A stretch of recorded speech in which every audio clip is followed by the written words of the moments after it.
Grant wished to be perfectly fair.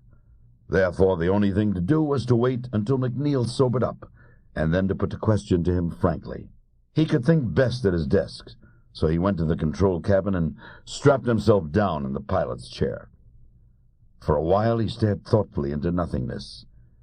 It would be better, he decided, to broach the matter by correspondence, especially while diplomatic relations were in their present state. He clipped a sheet of notepaper on the writing pad and began. Dear McNeil. Then he tore it out and started again. McNeil. It took him the best part of 3 hours, and even then he wasn't wholly satisfied. There were some things it was so darn difficult to put down on paper. But at last he managed to finish. He sealed the letter and locked it away in his safe. It could wait for a day or two. Few of the waiting millions on Earth and Venus could have any idea of the tensions that were slowly building up aboard the Star Queen. For days, press and radio had been full of fantastic rescue schemes. On 3 worlds there was hardly any other topic of conversation, but only the faintest echo of the planet-wide tumult reached the 2 men who were its cause.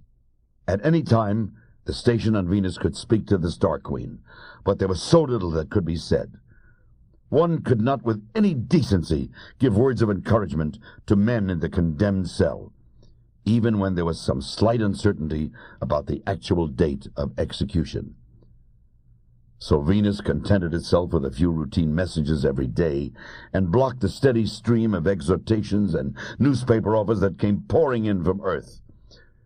As a result, private radio companies on Earth made frantic attempts to contact the Star Queen directly.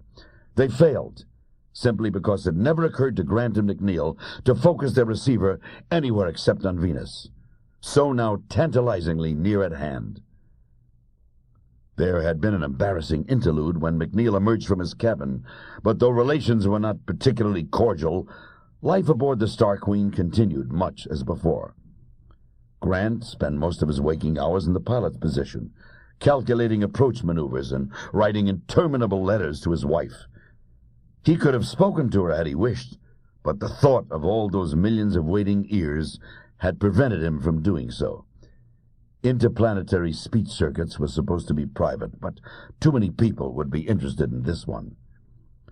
In a couple of days, Grant assured himself he would hand his letter to McNeil and they would decide what was to be done. Such a delay would also give McNeil a chance of raising the subject himself. That he might have other reasons for his hesitation was something Grant's conscious mind still refused to admit. He often wondered how McNeil was spending his time. The engineer had a large library of microfilm books, for he read widely, and his range of interests was unusual. His favorite book, Grant knew, was Jurgen, and perhaps even now he was trying to forget his doom by losing himself in its strange magic. Others of McNeil's books were less respectable, and not a few were of the class curiously described as curious. The truth of the matter was that McNeil was far too subtle and complicated a personality for Grant to understand. He was a hedonist and enjoyed the pleasures of life all the more for being cut off from them for months at a time. But he was by no means the moral weakling that the unimaginative and somewhat puritanical Grant had supposed. It was true he had collapsed completely under the initial shock, and that his behavior over the wine was, by Grant's standards, reprehensible. But McNeil had had his breakdown, and had recovered. Therein lay the difference between him and the hard but brittle Grant. Though the normal routine of duties had been resumed by tacit consent, it did little to reduce the sense of strain. Grant and McNeil avoided each other as much as possible, except when mealtimes brought them together. When they did meet, they behaved with an exaggerated politeness, as if each was striving to be perfectly normal and inexplicably failing. Grant had hoped that McNeil would himself broach the subject of suicide, thus sparing him a very awkward duty. When the engineer stubbornly refused to do anything of the sort, it added to Grant's resentment and contempt. To make matters worse, he was now suffering from nightmares and sleeping very badly. The nightmare was always the same. When he was a child, it had often happened that at bedtime he had been reading a story far too exciting to be left until morning. To avoid detection, he had continued reading under the bedclothes by flashlight, curled up in a snug white-walled cocoon. Every 10 minutes or so, the air had become too stifling to breathe, and his emergence into the delicious cool air had been a major part of the fun. Now, 30 years later, these innocent childhood hours returned to haunt him. He was dreaming that he could not escape from the suffocating sheets while the air was steadily and remorselessly thickening around him. He had intended to give McNeil the letter after 2 days, yet somehow he put it off again. This procrastination was very unlike Grant, but he managed to persuade himself that it was a perfectly reasonable thing to do. He was giving McNeil a chance to redeem himself, to prove that he wasn't a coward by raising the matter himself. That McNeil might be waiting for him to do exactly the same thing somehow never occurred to Grant.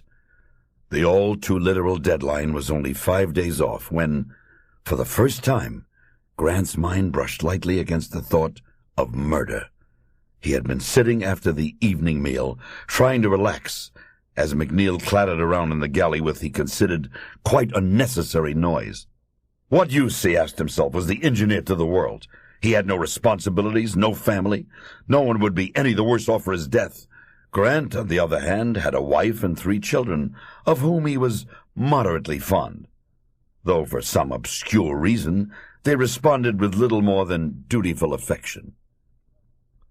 Any impartial judge would have no difficulty in deciding which of them should survive. If McNeil had a spark of decency in him, he would have come to the same conclusion already. Since he appeared to have done nothing of the sort, he had forfeited all further claims to consideration. Such was the elemental logic of Grant's subconscious mind, which had arrived at its answer days before, but had only now succeeded in attracting the attention for which it had been clamoring. To Grant's credit, he at once rejected the thought with horror. He was an upright and honorable person, with a very strict code of behavior. Even the vagrant homicidal impulses of what is misleadingly called normal man had seldom ruffled his mind. But in the very few days left to him, they would come more and more often. The air had now become noticeably fouler. Though there was still no real difficulty in breathing, it was a constant reminder of what lay ahead, and Grant found that it was keeping him from sleep.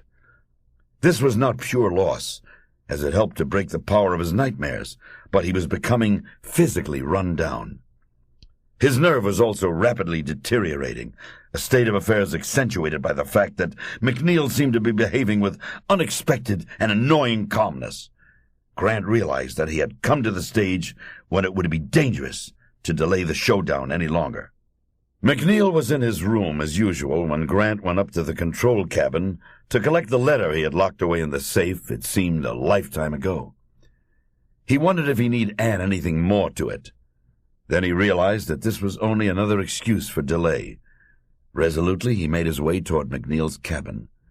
A single neutron begins the chain reaction that in an instant can destroy 1,000,000 lives and the toil of generations. Equally insignificant and unimportant are the trigger events, which can sometimes change a man's course of action and so alter the whole pattern of his future.